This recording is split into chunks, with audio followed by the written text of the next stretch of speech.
하나님 말씀 여호수아 1장 8절 9절입니다. 여호수아 1장 8절 이 율법책을 내 입에서 떠나지 말게 하며 주야로 그것을 묵상하여 그 안에 기록된 대로 다 지켜 행하라. 그리하면 내 길이 평탄하게 될 것이며 네가 형통하리라. 내가 네게 명령한 것이 아니냐. 강하고 담대하라. 두려워하지 말라. 네가 어디로 가든지 네 하나님 여호와가 너와 함께 하느니라 하시니라. 아멘. 아멘. 말씀을 깊이 사랑하라. 아멘.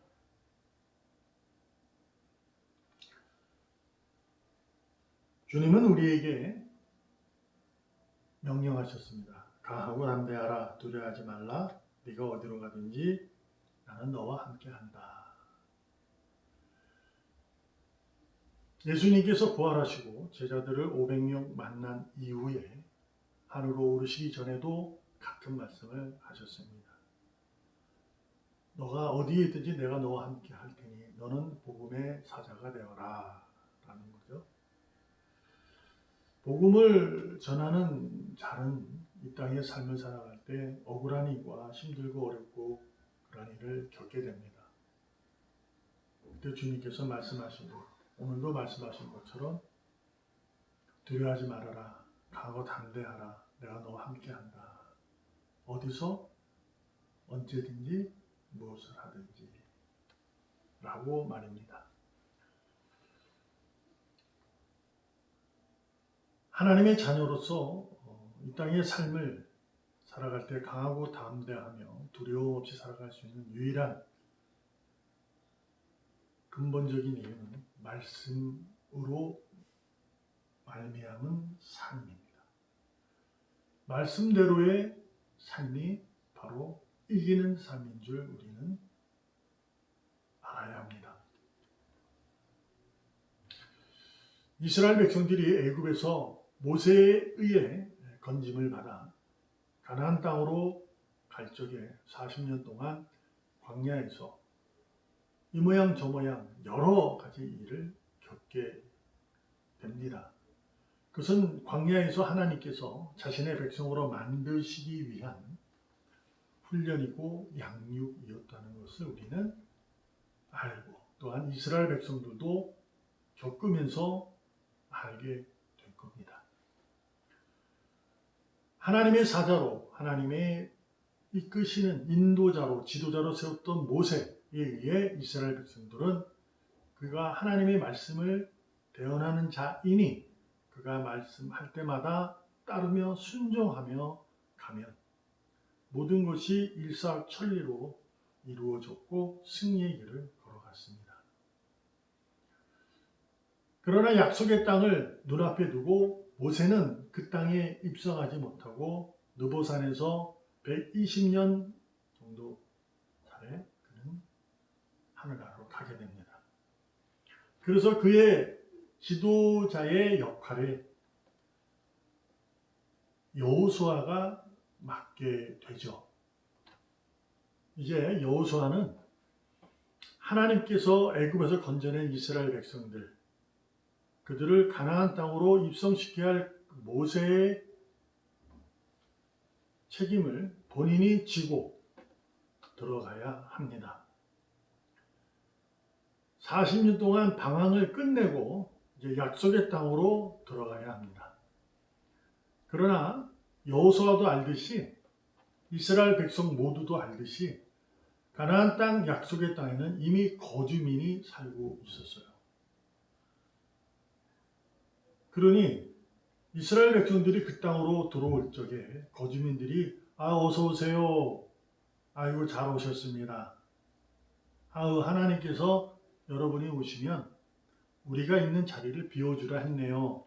라고 할 리는 만무합니다.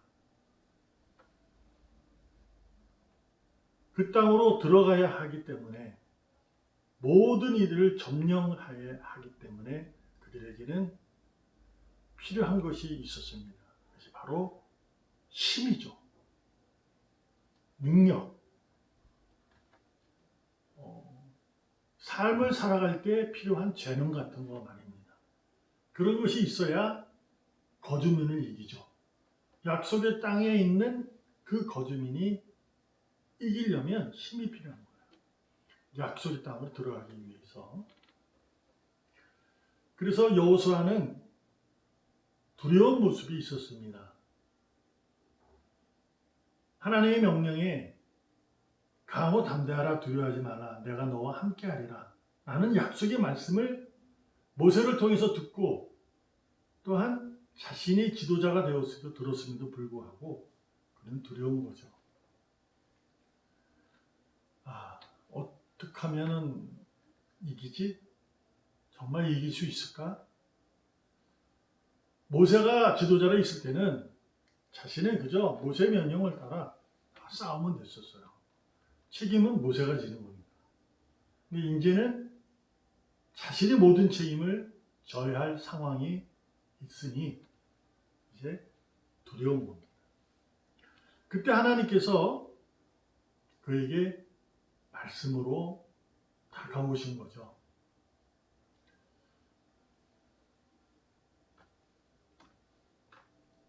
율법책을 내 입에서 떠나지 말게 하며 주야로 그것을 묵상하여 그 안에 기록된 대로 다 지켜 행하라. 이렇게 말씀하셨어요.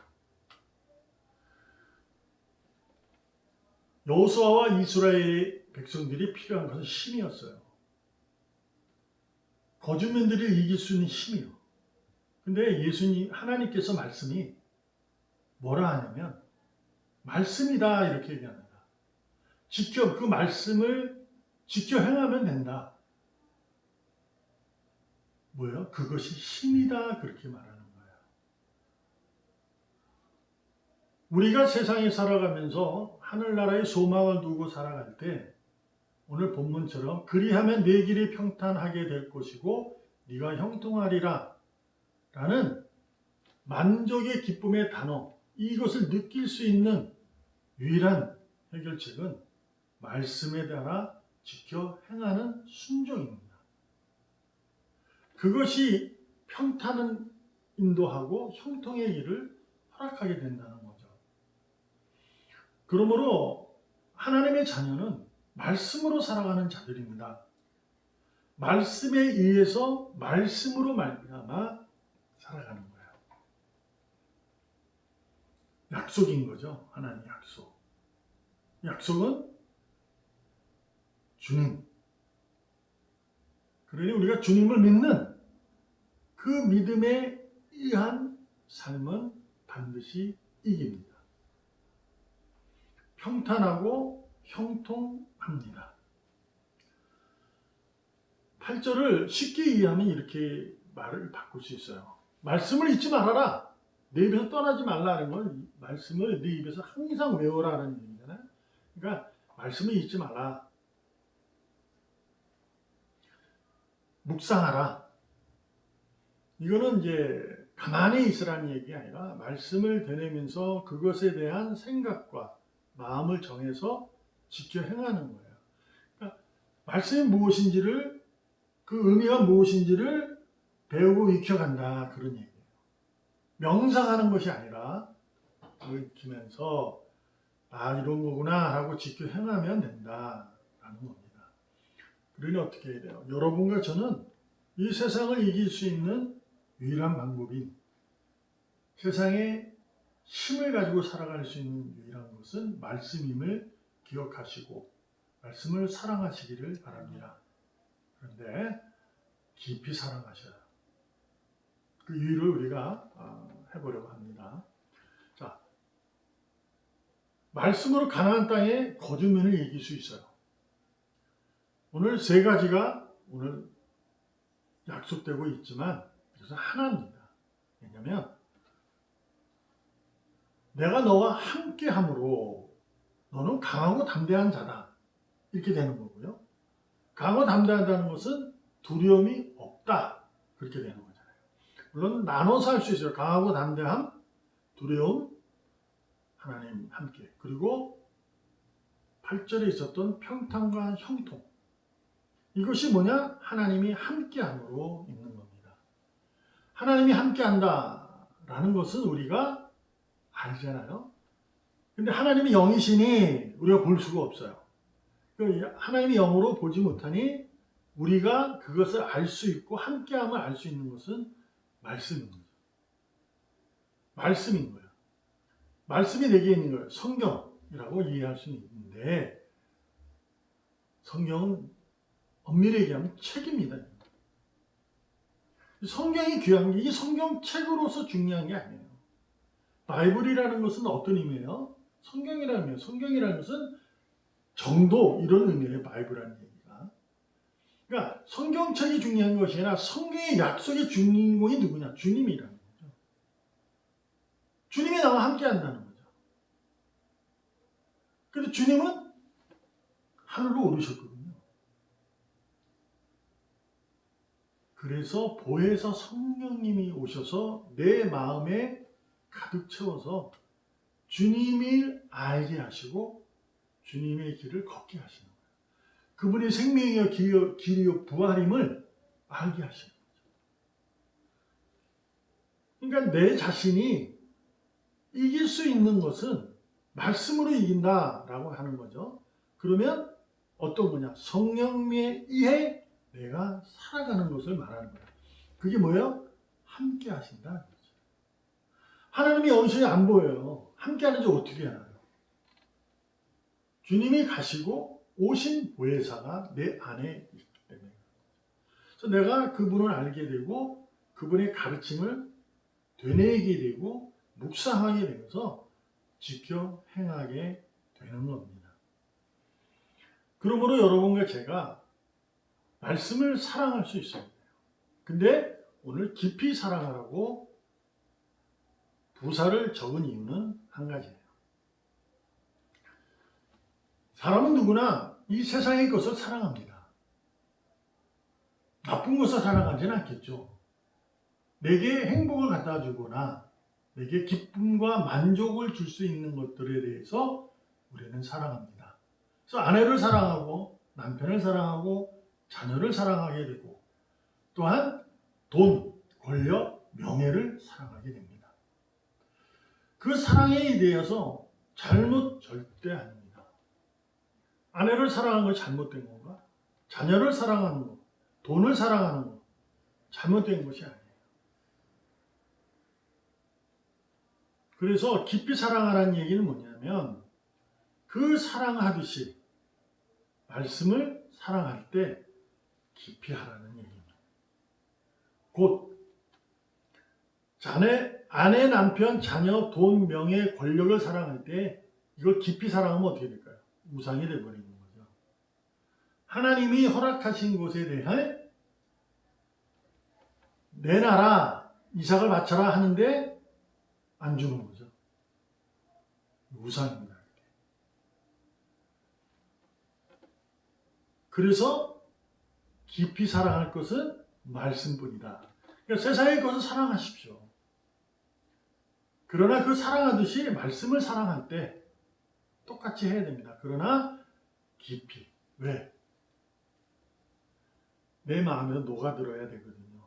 내 삶 자체가 말씀을 지켜 행하는 삶이 되어야 하기 때문에 내 마음을 붙잡고 계시는 성령님이 주님을 알게 하시고 깨우치게 하시기 위한 것이기 때문에 이 마음에 가득 채워줄 수 있도록 내 마음에 녹아나서 그 녹아낸 삶을 드러날 수 있기 위해서 깊이 사랑해야 될 줄로 믿습니다. 우리는 오늘도 말씀을 깊이 사랑하게 되면 이 세상의 모든 일 가운데서도 우리는 평탄하고 형통의 길을 걷게 될 것입니다. 전혀 두려움이 없어집니다. 걱정 앞에서, 염려 앞에서 강하고 담대해질 수 있습니다. 왜요? 하나님이 함께 하시니, 성령님이 내 마음을 주장하시니, 그러니 나는 평탄하고 형통한 길을 걷게 되는 겁니다. 여기서 알아야 됩니다. 평탄하고 형통하다 하신 말씀을 그러나 이스라엘 백성들과 여호수아는 그 땅에 들어가서 전쟁을 치렀다는 것을. 평탄과 형통이라는 개념은 천국은 침노하는 자의 것입니다. 하나님께 약속한 땅을 우리는 말씀으로 이기고 싸우는 삶을 살아야 돼요. 그래서 바울은 그것을 전신갑주를 입고 군인의 심정으로 싸우라 이렇게 말하는 거예요. 그것이 평탄이고 형통입니다. 그렇다 하여 우리가 신앙으로 막 뭘 하고 그런 의미가 아니라 내 자신이 늘 말씀에 가지고 전신갑주를 입고 이 땅의 삶을 살아갈 때 돈을 사랑하고 싶을 때 돈을 이렇게 얻으려고 할 때 말씀에 의한 돈을 성취하시고 아내를 사랑하시고 남편을 사랑하시고 자녀를 사랑하셔야 된다 그 얘기입니다. 말씀에 부합되는 일이 있다면 과감히 놓을 수 있어야 된다. 말씀으로 인해 그 길을 걸어가야 돼요. 놓아야 된다는 게 뭘까요? 요셉은 감옥에 갔을 때 하나님이 그와 함께하니 형통하다 하셨던 것처럼 우리의 삶이 녹록하지 않아도 내가 그 말씀을 지켜 행하는 삶을 살아갈 때 우리는 지금 이기고 있는 것이라는 거죠. 그것이 형통이고 그것이 평탄인 거예요. 코로나19로 인해서 조금 억울하고 힘들고 외로워도 지금 여러분과 저는 이기는 삶을 살아가고 있는 겁니다. 그러니 강하고 담대하십시오. 두려움 없이 강하고 담대하십시오. 그날까지 주님이 다시 오실 그날까지 성령님은 여러분과 저를 이 마음에 떠나지 아니하시고 지켜주실 줄 믿습니다. 함께 해주실 믿습니다. 우리는 날마다 세상을 이기는 사람으로 곧 의인으로 살아감을 감사하면서 오늘도 하나님의 영광을 올리며 살아갈 수 있기를 주님의 이름으로 축복합니다. 기도하겠습니다. 은혜가 충만하신 하나님, 오늘도 주님의 자녀로 살아가라 하십니다. 이 세상을 이기는 삶은 말씀에 의한 삶이라고 심지어 다시금 확인시켜 주십니다.